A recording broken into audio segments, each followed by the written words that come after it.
Welcome to the Jake Porter and Friends podcast. And today I am joined by a good friend of mine, Joseph Howe. I have known Joseph for probably over a decade now. He is Yeah, the former Libertarian Party of Iowa chair. When he was chair, I will say that we had a record number of candidates, record number of registered voters, record number of media mentions. You worked on Gary Johnson's campaign. You helped Ron Paul back when he was running as a Republican. Welcome, Joseph. yeah, thank you. Glad to be here. So you come from a family of political activists. That's for sure, correct? Yeah, both my parents were national delegates for the Democratic Party in the 70s and 80s. My dad was Jesse Jackson's co-chair for the state of Iowa, along with John Norris, who still an Iowa politician, worked at the Department of Ag. I think he ran for governor, all that fun stuff. So my dad had done quite a bit of work, and he was really instrumental in getting Jesse Jackson to choose Greenfield, Iowa, as his national campaign headquarters.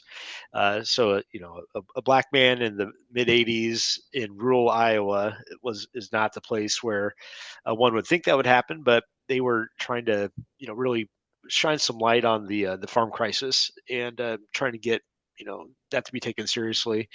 My mom was a Jimmy Carter delegate.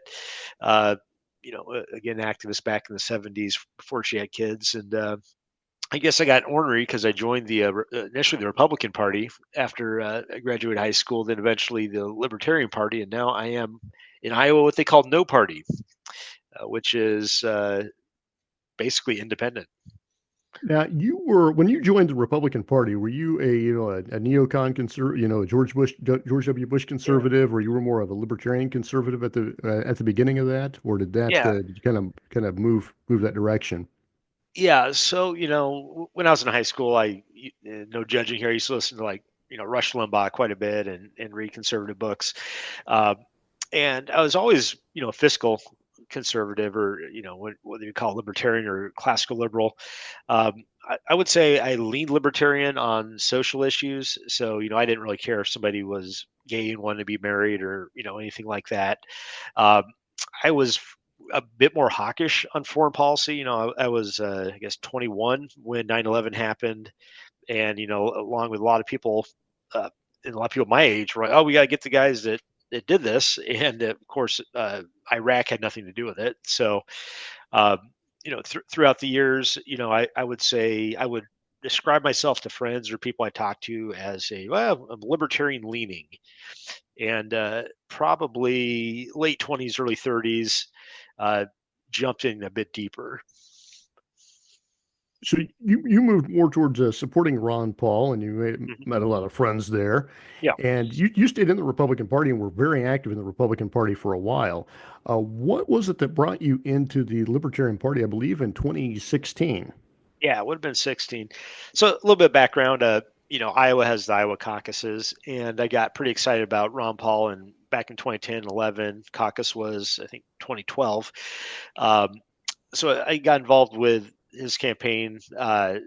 Didn't do a ton, right? I mean, like sign waving and show up to caucus and gave speeches and all that. And one of the things that he was pushing was for his supporters to join the GOP apparatus. County parties or state parties, and that year the Liberty wing took over the state party, but they figured out quickly that a political party exists to do one thing: get people elected, and not be a kind of a think tank or something along those lines, or nonprofit. Um, oh, then I moved on, helped out Rand Paul. I was Polk County co-chair for him, along with three other folks. Did quite a bit more work for him, door knocking, phone calls, all that fun stuff. I ran my caucus along with Marco Battaglia. He helped me out as well. And then after, Rand Paul really fizzled out fairly quickly. He dropped out right after Iowa. And at the time, intended to remain a Republican. I was on the Polk County Central Committee. Um, I helped him out with events, things like that. And then Donald Trump got nominated. And the day he got nominated was the day I left the Republican Party. He's an autocrat, he's corrupt. And part of it was there was a lot of rules put in place by the Republican Party when Ron Paul picked up, relatively good number of delegates. And those rules ensured that even though Donald Trump did not win the Iowa caucus, that he got all of the delegates automatically, which didn't sit very well with me. So, those types of rules were meant to keep somebody like a Ron Paul from getting, uh, delegates here in Iowa, because he did win a bunch of delegates in Iowa when they were unbound. So the new rules meant that the elections didn't really matter at the caucus level. And at the time, I'd known who Gary Johnson was. Of course, he had run before as a Republican and Libertarian, and I'd been in touch with James Snyder, who I think at the time might have been co-chair of the Libertarian Party of Iowa. And I was kind of coming to a point where I was leaving one job, didn't like the new one, and he's like, "Hey, do you want to get paid for what you've been doing?" And at that point, I had already registered Libertarian. I think I sent in my $25 to the National Party and registered to vote and all that. Um, and I said, "Sure, why not?" So for I don't know, 2 3 months, myself, James, and Marco Battaglia, uh, basically ran the paid side, staff side of the campaign here in Iowa. We did some work up in South Dakota, including I was Bill Weld's driver. I helped his advance team, schedule events, do invites, just whatever they needed me to do. And then stuck with the party after that election. After I think they got around 3.5% or so nationally, the Johnson Will ticket. And yeah, and soon after you became the state party chair, where we had, tremendous growth Yeah. into the party. And then, of course, we see the decline in the national party since that time. Those were the high points of the Libertarian Party. There was more media coverage when that Mhm. tenure you as chair than there was in the 50 years combined of the history of the Libertarian Party of Iowa. We were everywhere. And, now, of course, we see that decline. Now, you had got involved, I blame that decline on the Mises caucus coming Mhm. in. Now, you were involved in the Mises caucus. I mean, you didn't come in with the Mises caucus. They formed afterwards. Can you tell us a little bit about that? What got you involved in the Mises caucus at the beginning? Yeah. So I would have, I think initially came around, oh gosh, would that be 2017? 2017, yes. Yeah. And I probably should pay more attention to that because that was around Charlottesville, and Nick Sarwark had put out, I think, some sort of letter to be, signed by Libertarian Party members, by officers at the state level, national level, and well-known figures, which included Tom Woods. And Tom was like, "Well, I'm not going to sign it." So that became kind of a big thing. And the Mises Caucus, the founders at the time were, upset by the way Ron Paul supporters had been treated in the party. And when I came in, it's kind of surprised me that there was a lot of people that really didn't care for him, and that surprised me as being new. So their goal was to bring the Ron Paul revolution into the Libertarian Party, and initially I supported that idea, and in some ways I still do, because they didn't really target the actual Ron Paul supporters, not very many of them, anyways. So I joined up with them. I think it would have been maybe in 2020, is a few years after they got going, maybe 2019 at the earliest. And part of it was, they decided to get behind Jacob Hornberger and for president, and I had, softly supported him. I didn't really vocally do it as chair, but what I did was, some just behind the scenes organization, making sure that folks on their email lists were invited to our caucuses and conventions, and there really wasn't a lot of direction from up top at that point, other than try to get delegates in. And at the time I was an active member of their Facebook group, and I would join some of their calls, and they didn't have a lot of organization. A lot of it was just whatever Michael Heiss wanted to have happen. He would just announce something on a whim, and there was no notes, no meeting minutes, nothing got sent out. But initially, it looked like they were going to be doing actual work, and that had been a frustration point of mine in the party. Was we were growing as far as registered voters. People would show up to conventions and whatnot, but then it was hard to get them to do anything. And there was a big social club atmosphere, and at least early on, it looked like the Mises folks were going to do work and wanting to get out and hit doors and be strong like that. And I was like, okay, well, these people are doing something, and a lot of these old timers around here, old timer doesn't mean they're old. I mean, a lot of those people are my age, 30s. Um, they're just kind of a do nothing group that like to complain online and go to conventions and hang out with libertarians. And I was aiming to try to change that in several different ways. And to me, the Mises Caucus was one of the tools to do that, considering how strong Ron Paul had been here in Iowa. Well, that's a good point. You bring up that the party, and I think the party does, fluctuate and they flip back and forth frequently. The party did focus more on left issues after Gary Johnson. I don't think Gary Johnson was you wouldn't call him a left-wing governor or anything like that or a No. candidate, but the party did focus more on left issues and went in that direction, I think, to a degree, at least with how they were presenting the message. And that did cause, I think, a counter from the right, if you will, if Yeah. you're thinking left or right, and it gave the Mises Caucus an opening. I also think a lot of us got a little bit complacent there after Gary Johnson's Mhm. numbers. Well, we didn't quite build to that level yet. Yes, we had built an operation. Yes, it was doing some great things, much heck of a lot more than it's doing now, right? Yep.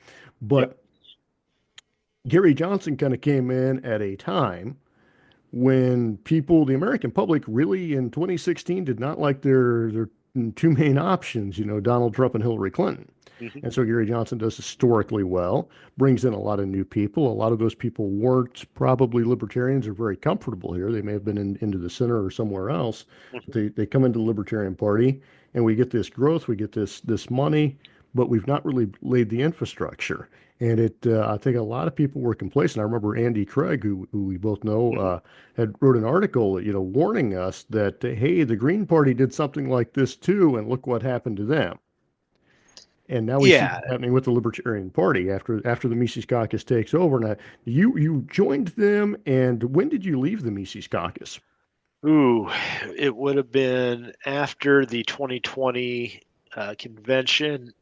It was a bit after. So that was the convention where the nomination was all remote, and then they did a reconvene physically in person.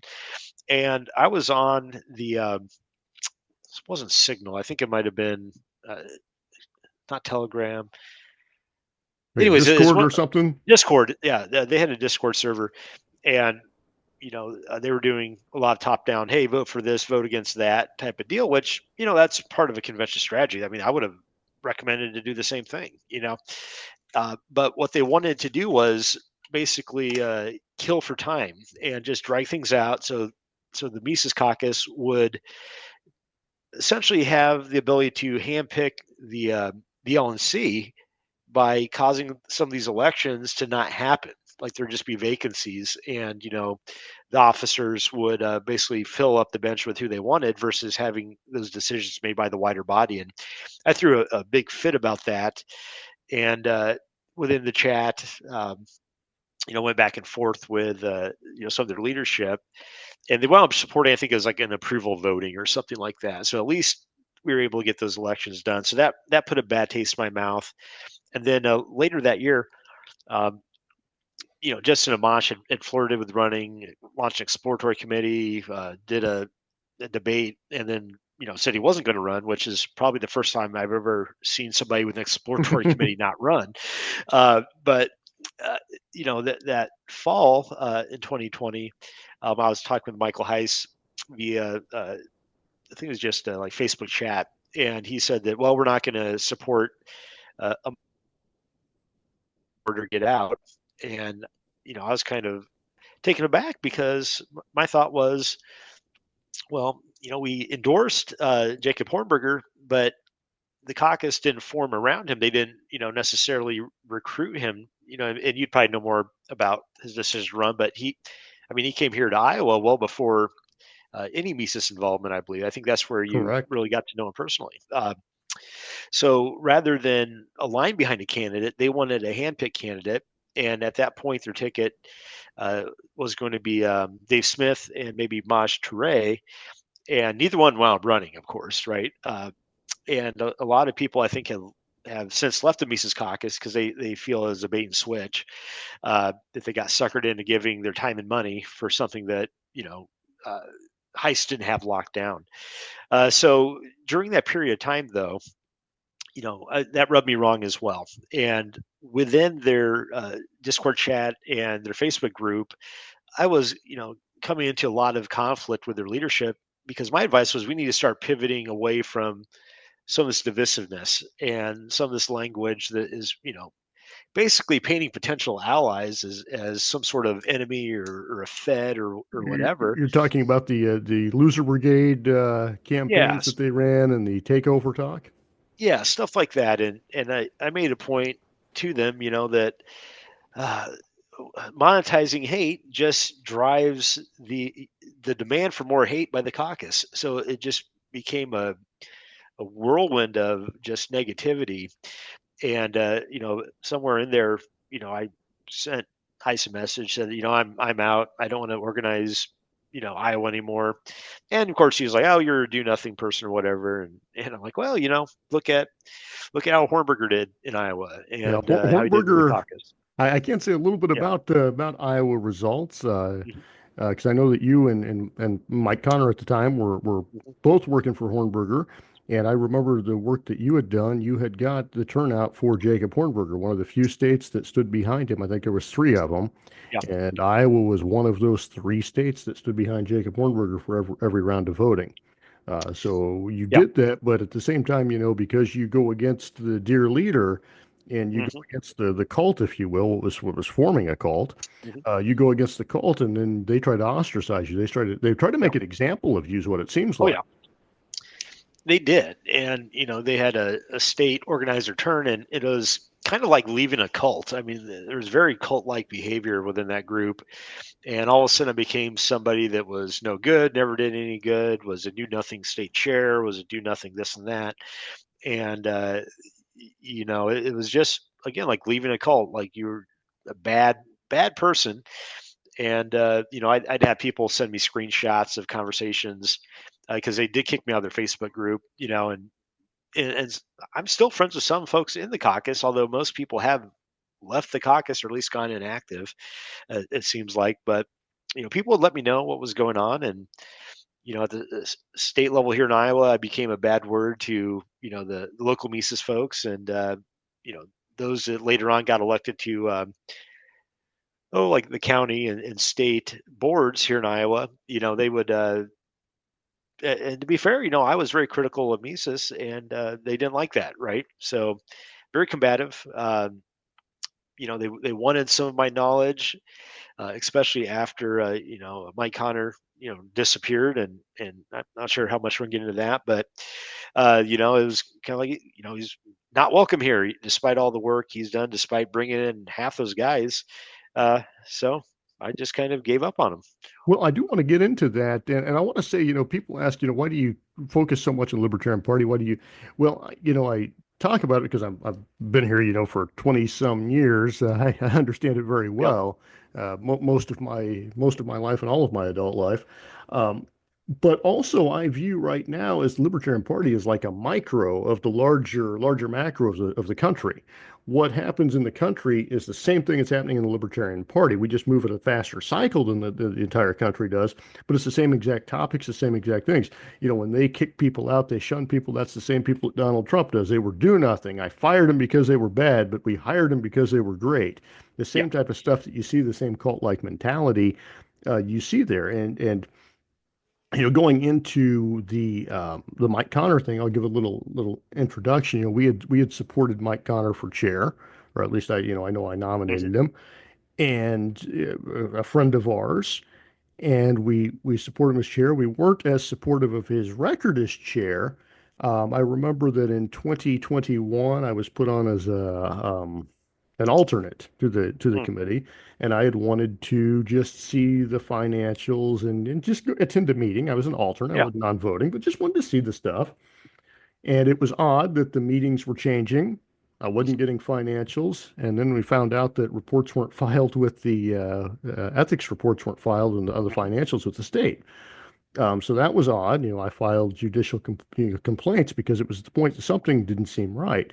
Yeah. It was you that actually uncovered the embezzlement here, Hmm. And you uncovered that he was not paying bills, right? Yeah. In fact, you and I were on the phone talking, and we were frustrated with the direction of the party. Like you said, he would cancel on very last minute. Sometimes when the meetings were started, they would be rescheduled. Like, oh, well, we can't meet right here today. And there had been a point where like their social media went down for like 3 or 4 months, not a post. Like it just seemed like after the Joe Jorgensen campaign wrapped up that there was nothing from the state party here for months, and there wasn't. And you and I were chatting, and I was on the judicial committee at the time, so I still had email address and access and all that. And I said something about, I bet they haven't even checked their voicemail, and sure enough, they hadn't. And when you open up a Google Voice document, there transcribes what's going on, and there was multiple calls from the previous convention hotel and convention space, trying to collect the bill. And I was kind of dumbfounded. You and I were talking on the phone, and I was like, I don't this doesn't feel right. Right away I was suspicious that there's something more than just not paying something, right?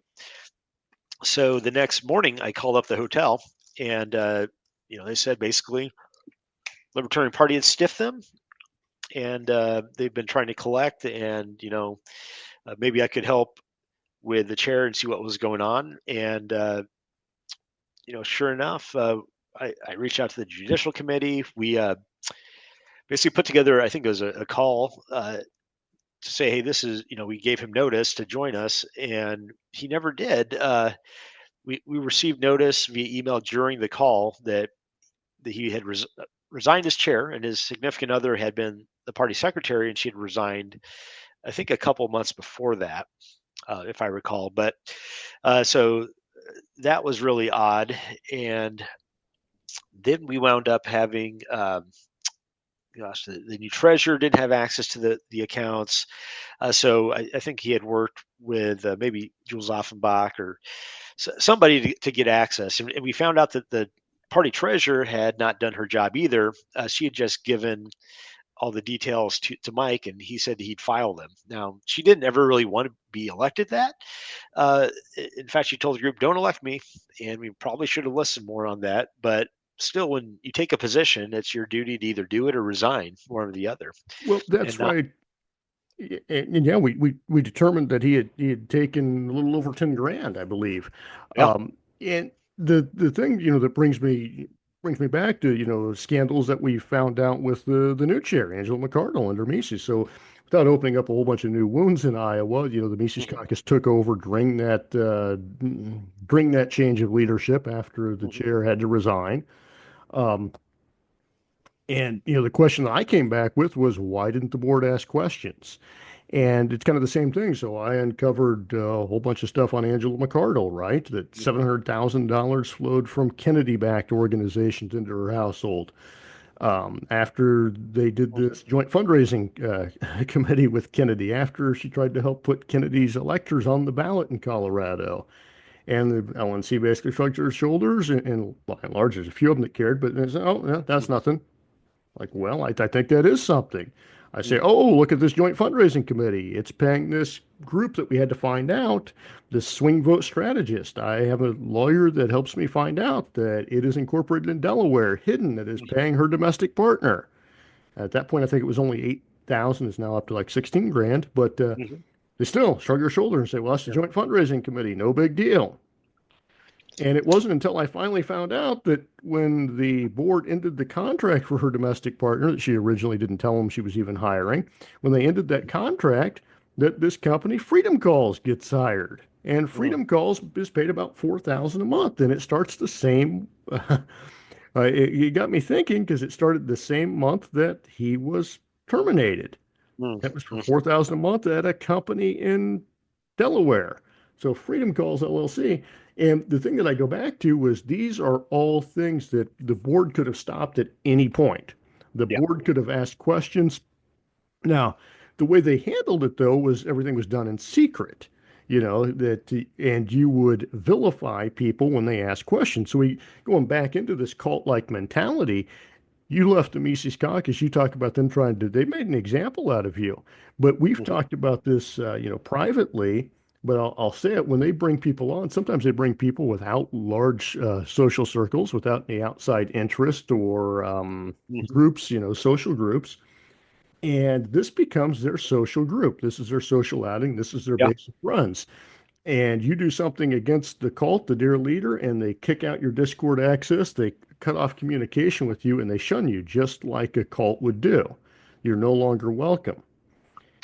And that is devastating. And Yeah. but it makes an example of the people around them, the other people that haven't left yet.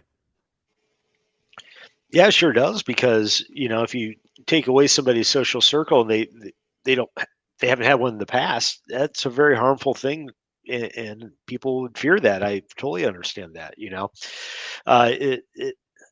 Looking at this state party here in Iowa at the time, it was kind of a mixed group. That wasn't like fully Mises until after I think the embezzlement came out, but folks just didn't want to have transparency and they just trusted things were getting done, even though meetings are being changed and this and that. And I initially wanted to give the benefit of the doubt because I heard Mike had health problems, and he really did. Unfortunately, he passed away. But at the same time, these folks had been clearly taken advantage of and didn't want to ask questions, and they blamed people like me and you, saying, "Well, you guys didn't mentor us, you didn't do this and that." And I'm like, anybody ever could have, and some people did pick up a call and ask me questions here and there. It's like I made it clear that I had an open door. I had to step back at the time because I just had a child, and it, I sat down with Mike Connor for 6 or 8 hours, walked through everything he had been doing. He had been on the committee for 6 or 8 months prior to that. I know that afterwards there's damage control saying, well, he was new to the party and whatnot, but he wasn't. He was a party member before I was even. Uh, and we did offer those things, and nobody took us up on it. I believe you're outgoing treasurer, and I don't think anybody reached out to you at all. No, I had offered, and I've got a copy of that message. I said, "Oh, because Mhm. they said, oh yeah, and then they, oh, we've got it figured out." And I said, "Well, if you got it figured out, you got it figured out." That was also during COVID when it was very difficult to Yeah, actually, do things in person in the banks and yeah. such. I recall that. But yet, you talk about the people, they always, it always seems they attack the people that discover the embezzlement. And, Mm, certainly I can be abrasive and aggressive, and there are probably things that I should apologize for. But at the same time, what really gets me fired up is knowing that when people don't do their job, innocent people get hurt. And what I mean by innocent yeah, people get hurt, the organization can be destroyed. People can be falsely accused of stealing. People can actually get into legal trouble for things that other people do on these. There's a fiduciary responsibility, and it really angers me uh, that can happen, and that when we don't do anything about it, and we can look at other organizations too. It's also that thing whenever you try to cover things up or you don't research things. What happens when okay, this is financial, that's serious enough. What happens when somebody is sexually abused in the mhm, organization? Does that get covered up too to protect the organization? And we can say, oh, that wouldn't happen. That's an extreme. But the fact is, it does happen in organizations, and there are yep, cases across the country where that's happened. There's cases across the country where board of directors haven't done their job and people have walked out and stole money. The donors lose. mhm, This time here, I think the funniest thing, I had somebody attack me and they said, why did you dox her finances? These are public records. I didn't yeah, dox anyone's finances, but that's the mentality they had. It's also the mentality that we believe she freed Ross Ulbricht. I don't think that I don't think she was solely responsible for that, but she'll take credit for it. But so she did that, so she's free to do these things. And, I could say, well, I helped get 50,000 Iowans their voting right restored. How much money does that entitle me to the Libertarian Party's mhm, treasury? That we don't do stuff like this. But under the cult system, she will still have her defenders. They will still have their defenders. Now yeah, it seems to be unraveling, but this was a thing that happened. It didn't happen overnight. We watched them from going into the Mises Caucus, going into being this real principled caucus, right? Principled, standing on principles, libertarian principles. mhm, And you watched them sell out those principles time and time again, and to the point that by 2020, they support Jacob Hornberger, probably the most principled candidate that's ever ran for the Libertarian Party presidential nomination, to supporting Michael Rechtenwald, a guy who I don't think knows the first thing about libertarianism. And not only that, they end up No. supporting RFK. It's the craziest thing. They support agreements with RFK. They talk about bringing in RFK libertarians. That's not even a thing. RFK is a far leftist, and they confuse that with libertarianism because they will do whatever they can for this so-called power, and and for this money, for this RFK money that's flowing into the Yeah. Libertarian Party. We've got to keep that going, and they sell out principles. They had a very good point about Bill Weld. They had a very good point about Bill Weld and how the party sold out for Bill Weld, I think. But then they turned out and sold out for RFK, even worse than that. Now, these are the same people. Oh, Remember yeah. when Lincoln Chafee was running? Do you remember the attacks on Lincoln Chafee Mhm. for not being principled? Oh, yeah. Yeah. Eh, And, they wound up supporting RFK. And, part of that was the anti vax stuff, but really it came down to he could raise money and funnel some of it to the party and what it looks like the pockets of several people that Yes, I mean through nonprofits PACs, or this and that set up. through Yeah. the Republican-backed PACs, many people are getting paid, including the candidate who lost to Chase Oliver at the nomination. Their endorsed candidate, Michael Reichenwald, who was opposed Yeah. to RFK until he loses the nomination and then starts collecting money off an RFK PAC. It's the oddest thing. And now, you've got a chair that de facto supported the Republican Party. Now, unfortunately, the Republican Party and the Libertarian Party are identified together. That's going to take a lot to break. I don't know that it can Yeah. be fixed. And the craziest thing is those people that endorsed him got what they wanted, and now they have this record that is going to follow them around. They've got the record of the El Salvador, the probably innocent people being sent to an El Salvador hellhole, this prison. Uh, just a horrible, horrible, horrible thing. And that's happened under the Trump administration. And these people that claim to be real civil libertarians and care about the Mm. Constitution obviously do not. And every bad thing he's done, the tariffs, the trade wars, the talking of the talk of annexing Greenland, the bombings in Yemen, the talk of taking over Gaza, all these illiberal things they now have to own, and it's going to follow them around. And I hope that it doesn't follow the label libertarian around too much. Yeah. Well, I mean, today, Angela McCardle, the former chair, uh, shared a post that was a cartoon of Trump saying "liberty or death" or something like that at the Libertarian convention with a Libertarian podium. And today is the day that they bombed Yemen, and God knows how many people that were innocent got caught in that crossfire. And I've got to look more into that incident. But then we also have the situation where let's send people to Guantanamo or to El Salvador. And the whole point that I heard from Angela and some of her supporters was, well, if they free Ross, it's worth all these other things. I'm like, so you free one man only to unjustly imprison possibly tens of thousands, hundreds of thousands. They want these people rounded up rather than trying to figure out a way that we can get these folks out of the shadows and working in public and start being part of our society. They're happy with rounding up all these folks and deporting them. I think personally there might be a case where folks are actual dangerous criminals, but at the same time we need due process and not just this wide net people want to cast. And that how is that libertarian? But when you have Rechtenwald and people like that, basically for closed borders, that is what libertarianism is to some folks these days, right? Yeah, yeah, they Um, completely just changed the word around it. It means yeah, whatever. And the last point I want to make, we're running out of time mhm, here. The yeah, last point I want to make, though, is that they say, well, he freed Ross, and he did this as a political bargaining chip.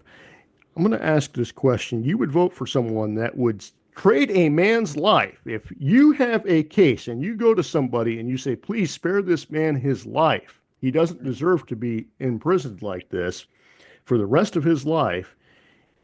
And the worst thing someone could do would say, what can you give me for that man's life? That Mm. tells you everything. If Donald Trump actually did that, that tells you everything you need to know about Donald Trump. And the Yeah. fact that that just gets completely ignored, that, oh, we negotiated a man's life for all this tyranny that we've got in the Mhm. destruction of the Libertarian Party. And the question's not being asked, why would I would be personally offended if I was president of the United States and somebody asked me to exchange for me to exchange someone's life for a political favor. That is bribery. I would have nothing to do with it. That is one of the worst things, and shows the corruption of the libertarian ideals. I say the Libertarian Party is a Mhm. bankrupt organization. They are bankrupt financially, and they are also bankrupt morally. And Joseph Howe, it's been great. We're going to have you back on here. Yeah. There's so much more to talk to. Thanks so much for joining us. Yeah, absolutely. Thanks for having me. You have a good night. Have a good one.